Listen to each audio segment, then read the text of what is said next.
Welcome to Northwest Book Talk. I'm your host, Patty Grasher. Join me as we explore the vibrant literary landscape of the Pacific Northwest. Each week, we dive into conversations with talented authors, insightful book coaches, and passionate booksellers. So whether you're a writer looking to hone your craft or a reader seeking your next great book, there's something here for book lovers in the Pacific Northwest and beyond. So let's get started. And today, my guest is Sue Dockstader. Sue has a unique story of her publishing journey.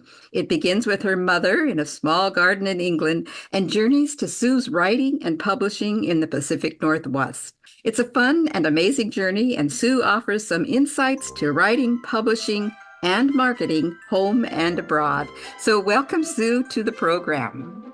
Hi, Patty. Thank you so much for having me here today. So let's start with just a little bit about your background. Tell us a bit about yourself. Sure.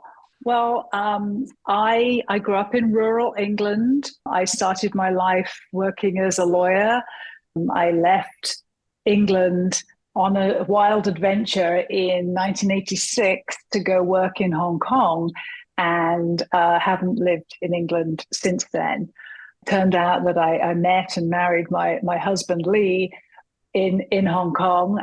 And since then, we've lived all over the States, but have not been back to live in the UK. We moved to Camas, about 7 years ago now, and love it, love living here. I have two adult children, one who lives in Washington, D.C., and one who's over in Germany.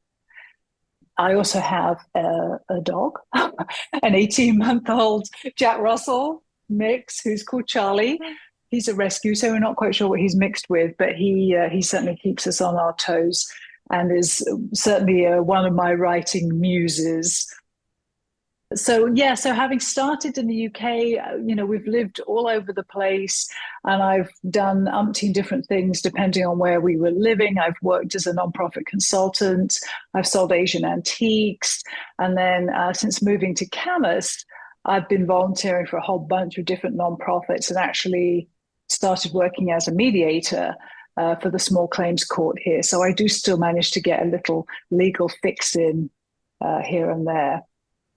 Well, that's very interesting. Very, very, what do you call it? Across the globe, both intellectually and geographically, I would say. Let's start how you got started with writing these, or publishing, working with your mom to get these books going.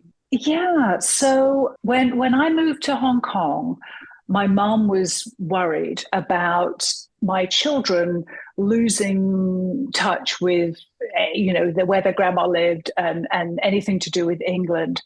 And she was sitting in her garden one day and her dog was going crazy, barking at something under her shed.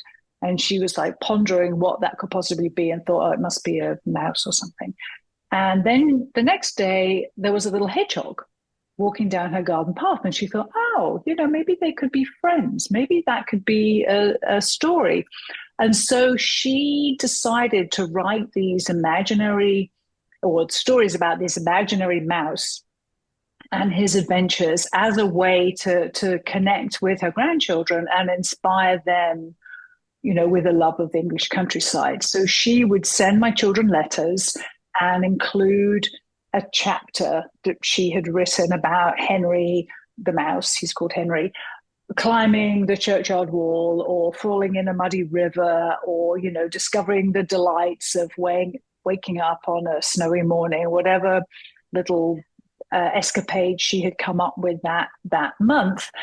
And it worked. It kept my kids interested in England. They loved their nature walks with their grandma when we were visiting, and they always would have a nature table with snails and feathers and all kinds of stuff that they picked up under the hedges around her house. And, the stories she sent were typed on her manual typewriter and sent on airmail paper. And I kept them all. Basically, I never throw anything away, but I kept them all. And I always thought, I should do something with them. And over the years, I've done a lot of writing for different different people and different processes. And, I've had some connection with book production. And I thought, well, how hard can it be? I should, at one point, I should make these stories into something. And so eventually I found an illustrator and got her to make a start on coming up with some pictures of mice and hedgehogs and water voles. And they were so fantastic. I thought, well, this is not just going to be a family scrapbook. This really could be, something that we could actually share with other people.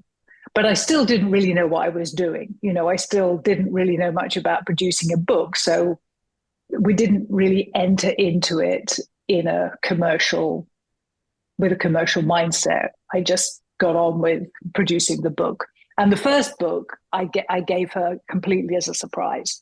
She had no clue that was coming. And so that was really that was so fulfilling for me to know that I had been able to kind of give that gift to her, and she was absolutely thrilled. But once we'd done the first book, we still had a few more stories, and so we produced a second book. And then the illustrator said, "Oh, a trilogy is always nice."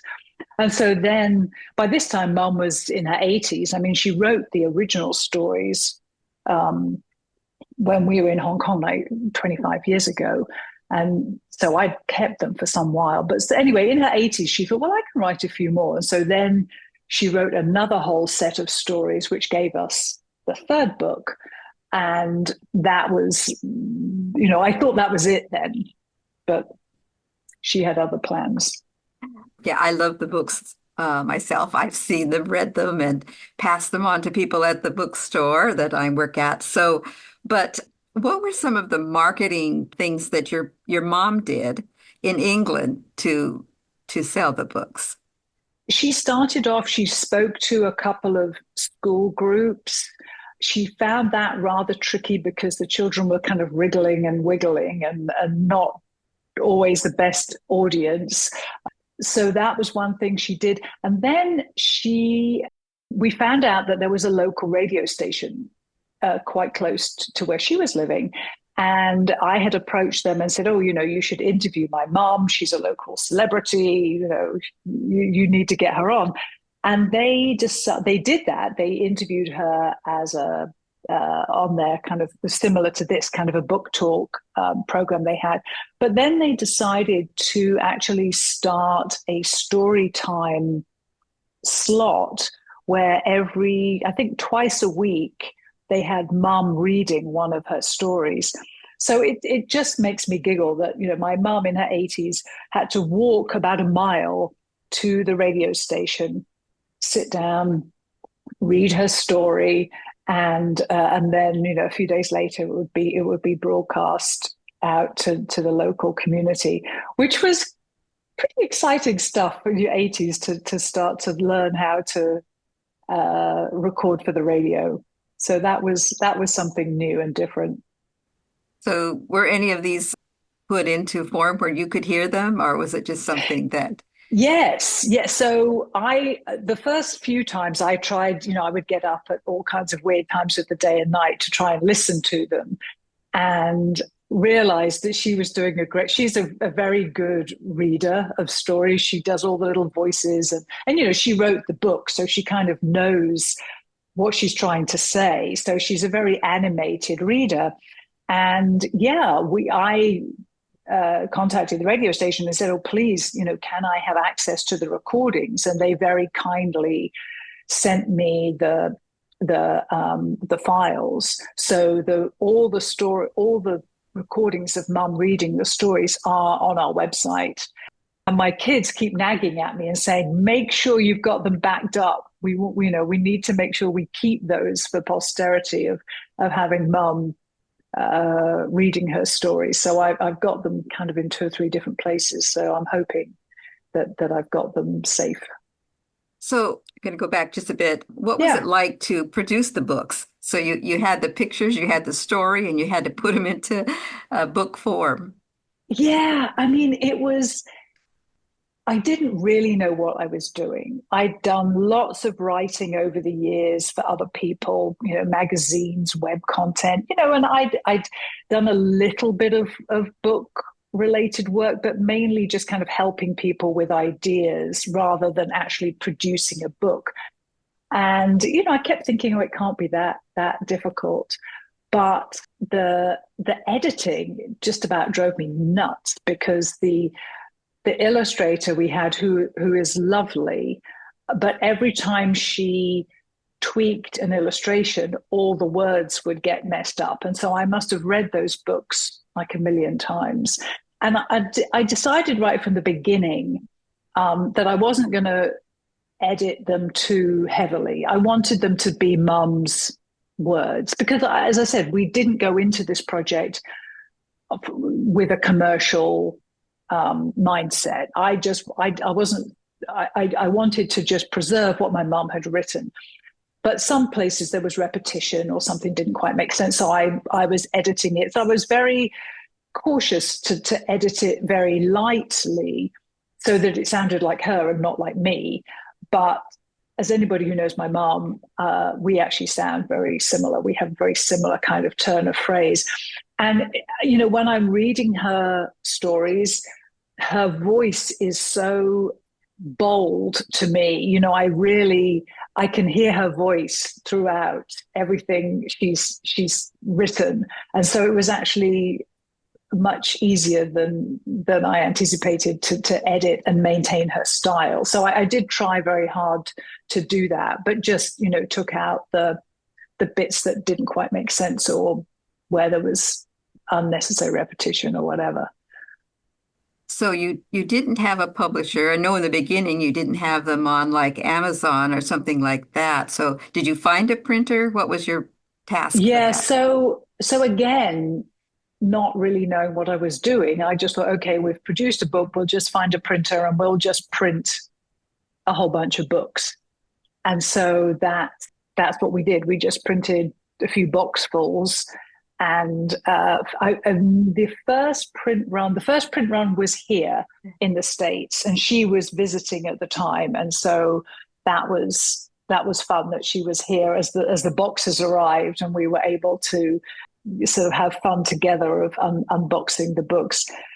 And then we quickly sold those, and then when we had book 2 and book 3, we found a printer in the UK, which made more sense because she was doing a lot of craft fairs and that kind of thing in the UK. So she really needed the books there.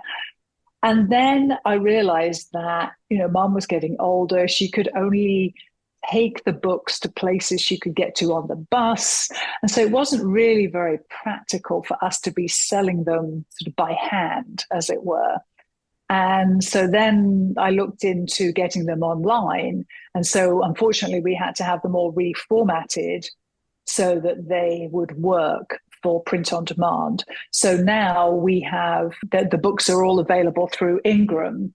And so they're on Amazon, and according to Ingram, they're available, wherever books are sold. So in theory, any bookstore can order them because they're in the Ingram catalog. So that we should have done that from the beginning, but we didn't know any better. So we had to go through a few false starts before we got to that point. Yeah, I think that's probably every author's journey, that what we didn't know in the beginning, right? So we're going to pause for Exactly. just a quick break, and then I will be right back.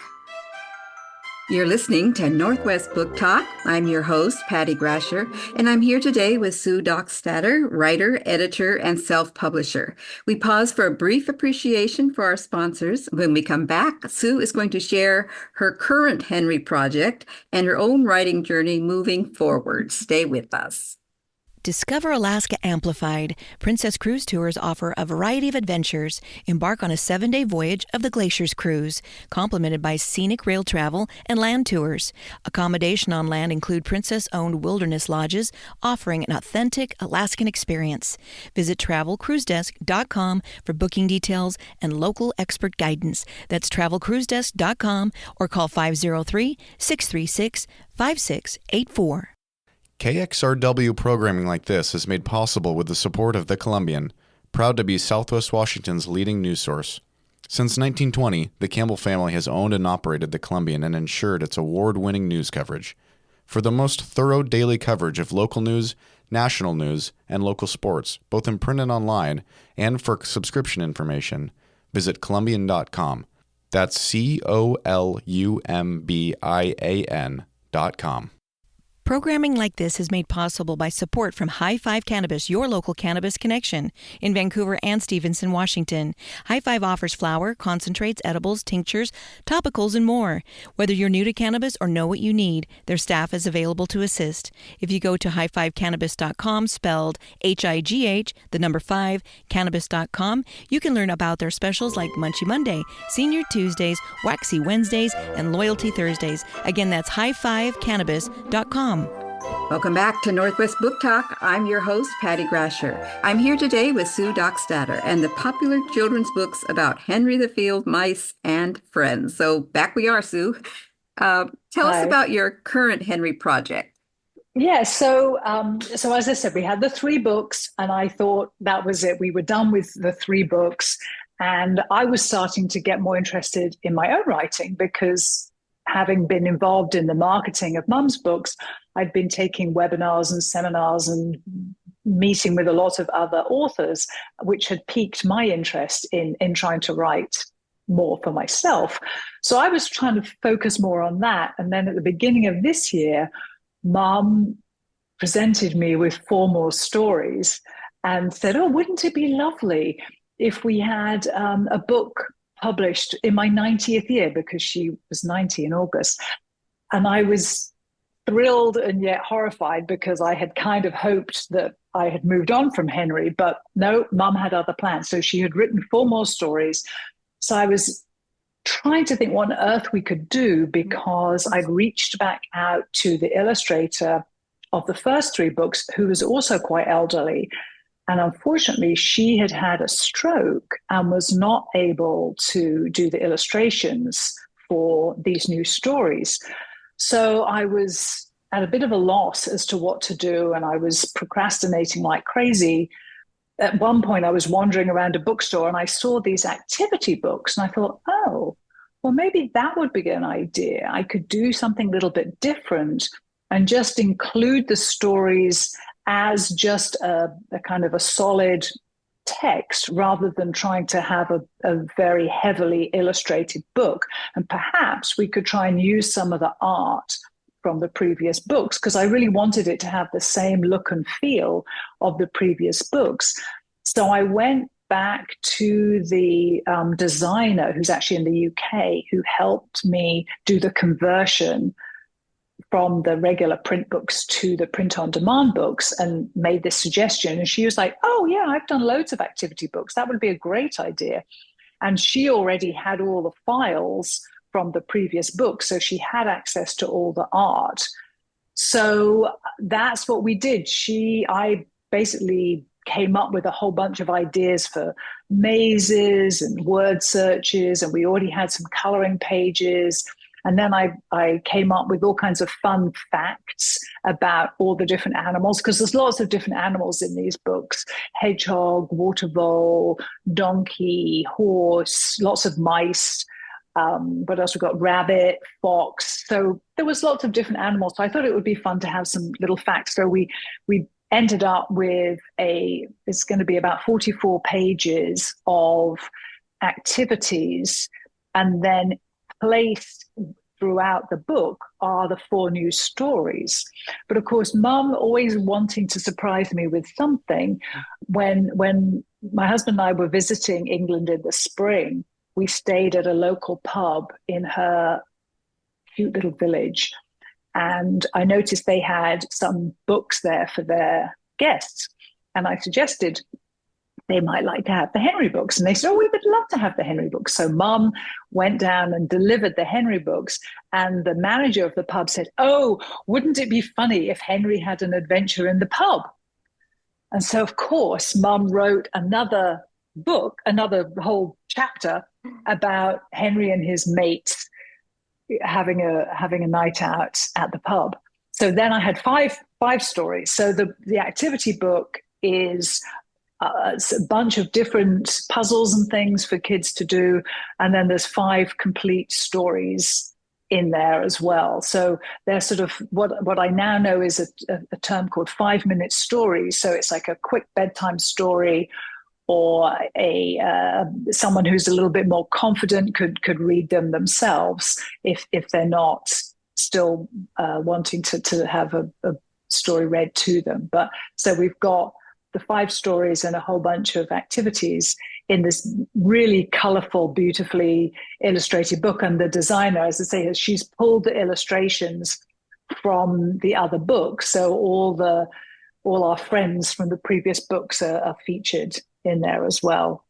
So it turned out, I just submitted everything to Ingram, and I also am going with KDP this time as well, with Amazon directly. And so the publication date will be November 12th. So the book will be available in plenty of time for the holidays. Oh, that's nice. And do you plan on making it a set at any point? Well, I mean, they're all in the same theme. They're all kind of matching, so they could definitely be sold as a set. Yes. Yeah, I think that would be great. Yeah. I think you kind of already asked what's next for you and your mother, do you think? Or do you have? Well, so she just celebrated her 90th birthday. She claims that now she's finished with her writing career, and she's just going to focus on her knitting. She knits for local charities, but she keeps threatening to write a book about how to build houses for the elderly, because she's constantly frustrated by challenges in houses that don't cater for the elderly. So who knows if maybe in the winter, when it's too cold for her to get outside and do any gardening, she might start writing again. But I'm kind of hoping that we can focus on promoting what we've got, so that I can try and look into more of my own writing, because in helping her, it really reinvigorated me to write fiction, because I've always been writing nonfiction, writing content for other people, and so now I'm having a go at writing fiction. I'm writing a lot of memoir style fluff that I put on Medium, which is mainly focuses around the challenges of dealing with a retired husband and a feisty dog, and my life in the slow lane, which of course I think is hilarious, but who knows. But it's a nice way for me to kind of practice writing, because one thing I've realized, that writing a book, it's a long endeavor. When you're used to writing short pieces that you write 1,000 words and you send them off and they're done, and then you're on to the next thing, you get that sense of achievement quite frequently. Whereas when you're writing a novel, I mean, I've got 80,000 words, but it needs a lot of revisions, and it's going to take me forever to do that. And so being able to have an outlet to write short pieces is very welcome, because I need that reinforcement. I need to have something finished every now and then to kind of keep me going.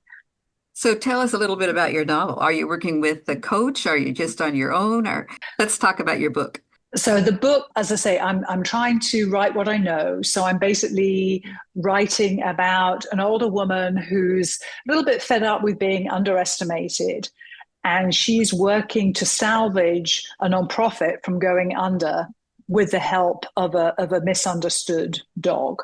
So it's going to be a kind of a feel-good story that will resonate with dog lovers and kind of anyone who feels a bit disgruntled about being ignored and overlooked. And I'm toying with the idea of how much to involve the dog. I kind of like those books where the dog is a narrator, but I'm hoping that my writing skills will be good enough to make that work, because I think that would be a nice touch. It might not be the whole book. It might just be a few chapters here and there. But I've basically got the whole thing finished. Like I say, I've got about 80,000 words, but it's very rough. And so now I've got to go back and really focus on the story theory, which of course previously I knew nothing about. I just thought people just wrote a story and that was that. And having been hanging out with all these other authors, I realized there's character arcs and scene structure and things that I didn't really appreciate before. But I'm enjoying the process of learning about how to write. So I'm hoping that I'll end up with something that's at least a reasonable read.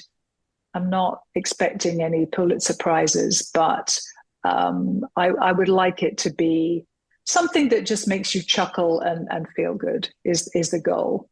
So are you working on your promotion? Because we all know that's a big part of getting your book out there. Are you doing any promotion for your book ahead? Well, interestingly, having learned a lot in helping mom, I realized that it doesn't matter whether you're traditionally published or whether you self-publish, you have to do the marketing yourself.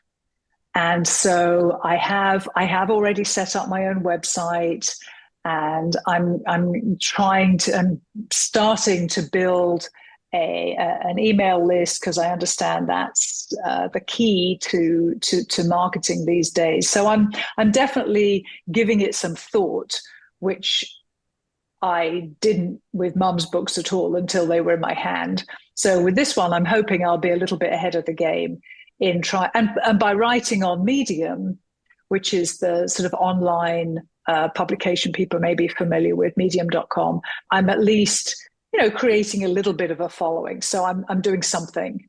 Well, even this radio interview is something, right? There you go. This radio interview is everything. It's fantastic. Yes. That's great. But I think being able to promote my mum's books and slide in, oh, by the way, I'm writing as well. I'm definitely trying to do more of that these days. So thank you for tuning in to Northwest Book Talk. I'm Patty Grasher, and I hope you enjoyed our journey through the literary world of the Pacific Northwest with touches of England. Don't forget to subscribe and join us next time for more inspiring conversations with authors, coaches, and booksellers. Keep reading and writing. You can discover more about Sue Dockstader, her books and writing journey on northwestbooktalk.com or on kxrw.fm, and click on shows, and then, of course, click on Northwest Book Talk. If you enjoy local radio shows such as this and would like to keep us on the air, please visit us on the web at www.kxrw.fm and click on the donate button. For all the volunteers and supporters who make community radio possible, this is Patty Grasher, and I want to thank you for your listening, and I look forward to seeing you again right here on KXRW Northwest Book Talk. The Interstate Bridge Replacement Program wants to hear your feedback on the plans to replace the bridge along I-5 connecting Oregon and Washington. Through November 18th, the public can comment on the plans for a new bridge and the proposed investments within the 5-mile stretch of I-5 spanning the Columbia River. The public can learn about the plan and its effect on the natural environment and community by visiting the program's website or by attending one of several events held throughout the comment period. Comments can be submitted online, by phone, in a written letter, or at a public comment event. Join us in shaping a solution that will improve our transportation system now and in the future. Visit www.interstatebridge.org to learn more about the Interstate Bridge Replacement Program and opportunities to provide feedback. That's www.interstatebridge.org.